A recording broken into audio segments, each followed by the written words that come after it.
Guys, hindi nyo, ganun ang ginamit ngayon. Guys, nakaset up na yung team. Design team natin dito. Nakaline up na engineer natin. Tapos yung sales team. Para tapusin na lahat ng drawings, calling. What's up guys? Let's go. Let's make a deal. Tara. Dito tayo ngayon sa Calatagan, Batangas. Guys, hindi nyo, ganun ang view namin ngayon. Beach front. Teka, swimming na ba?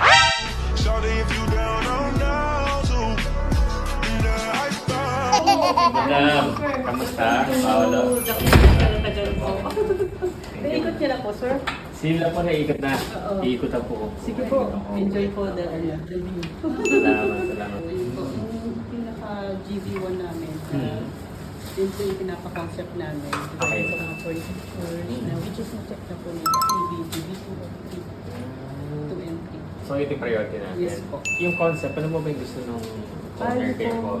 Yung architect namin dalahin po ito. Ito naman nila pala si boss? Opo. Sige Ngayon, po. initially gawin muna namin yung proposed design. Yes po. Based dun sa nakita namin sa concept, proposed costing, and then Take ko na po siya. yes, So, sige po. enjoy sir. Enjoy na. Thank you madam. Mag-initial Sige po, sige po sir. Tapos mamaya po. Opo. Mamaya po sir, pag dumating po yung architect namin. Oo. Okay, sige po. Salamat, Nice madam. meeting you, nice meeting you. Ito yung mga display dito. Gusto ko itong mga to. Halika dito. Mga vintage. Mahilig sa vintage yung bossing. Yung mga lumang telephone, radio. May silver tone pa siya dito. Still house. American finest. Peach whiskey. Ito yung mga lumang plancha. Di uling pa yan. Architect, baka may kayamanan dito. May dalang treasure box. Pasyalan muna natin guys yung mga rooms. Tignan natin kung ano mga pwede natin ma-suggest para lumanda pa. Nice. Sarap po. Ito nga pala, the owner want to take over the project. Gusto nang pa-take over sa ex-project. One thing na hindi niya nagustuhan dito is this. Ito. It's popping. Yan o. It's popping. Hindi properly sealed yung ginamit na rattan.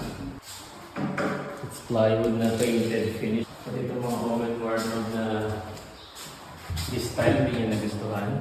So when they visited the office, nakita niya yung Regency bed natin, yung Hyatt open wardrobe, nakita niya, it's because our design and furnitures is based on the standard of 5-star hotel. Yung size, dimension, specifications, material, leathers, veneers, lahat yan premium. Kaya when they visited it, they decided na i-take over na next project yung entire project. Boss Paolo po. Paolo po, good morning. Architect, dito tayo. Kung ano na lang yung available nila na Mga Regency beds. kasi nagmamadali na si Boss Mark. I-operate yung GV1, yung Garbila 1. So yun ang yung mga nagustuhan niya kasi sinend niya like this one po. Ayan. Na open cabinet po. Then ano kayo sa'yo? Kasi Ayan.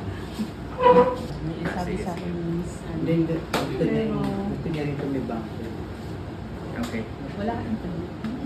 May bunk bed din. Okay. Sige, Sabi sa architect. akin. Yung isang set na may bunk bed. Okay, Opo. okay. Tapos Final lang natin kung ano yung lalagyan Yeah. whatever and suggestion po. Out of 6. Yes. Opo. Currently, pwede siya maging ano yung classification Opo. ng 2 beds. Mahaba eh. Yes po. Tingin lang. Nasa 10 meters yung buong haba. This one is mas mahaba. Yes po. Yung sa Hindi alam natin kung ano yung available na ano. Unit Na kung pwede na siyang i-transport pag 3. set up natin. Meron. Oo. Ngayon, for now, what we will do po is, since meron kami Apple Dimension, i-reflect namin sa perspective yung kung saan namin naalat yung may bunk bed, yung isang set. yes po. Para itong wardrobe with accessory, kung Yeah. makasya rito sa mga... 1.76 kasha. Dito pasok to. Pasok. Ang pinakamaliit 1.70. Pero i-actual pa rin natin sa base. Baka may mga kapal kasi ng wall to. Puntahan ko na rin ito second floor. Kasi May,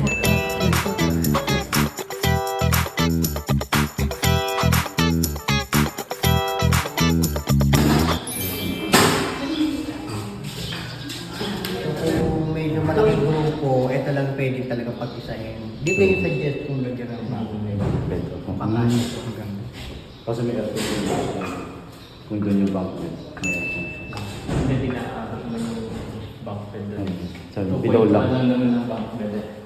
So nandito na yun. Kasya, pwede. Dito ba sa medyo? Ano kung makasya rin po yung Tapos tayo siya po yung video. Ano yan? Hindi ba po? Hindi tinitig ko din ba? Yeah, ano ako. Galing po kami. Yung something bar dito. Relax naman. Parang kasarap mag-inom dyan. Kaya po, yun lang naman. So, kaya si Kong ako na magagawa ng ano. Opo. Ano na po tayo? Sige boss. Ang 1.8 liters na naman yun. Kaya TV. TV na pa. Pasok pa. Kahit na 450 lang yun. Pwede na yun. Pwede lang. Maluwag dito na yung pwede. Dito. Yung Chairs. Ito pa lang ang sofa. Pwede mo magaling na dining dito. Ano? Ito. Tapos lagi nang lawin na siya. Maganda. Ganda light. Tapos kasi yung view dito maganda presko. Dining. So, ito market. Parang ito yung pinakamalaki. Japanese din natin ang dining table. 4.3. I-like ko din yung Japanese Ito table. pinakamalaki yung unit. Yung light ko. Oo, yun. Pasok pati kulay eh. Nagdugtong ang kasi ito. Ito nga pinakamalaki yung unit. Mas mahal doon kasi may dining set siya. Ganda. Sir, tignan nyo na po yung amin food. Tara, patingin nga. Tignan nyo na po. Parang masarap mag-relax dito architect ka. Opo. Mahangin pa ganda. Oh, wow. Sarap mag-inom dito naman ng mojito. Oh, nasa mag-ilo ka, lublog ka lang. May upuan to. Sakto kasi may mga upuan na. Ganda yung community bar. Jellyfish yung ano, ang ilaw architect. Kaupo ka dito sa order ka ng alak.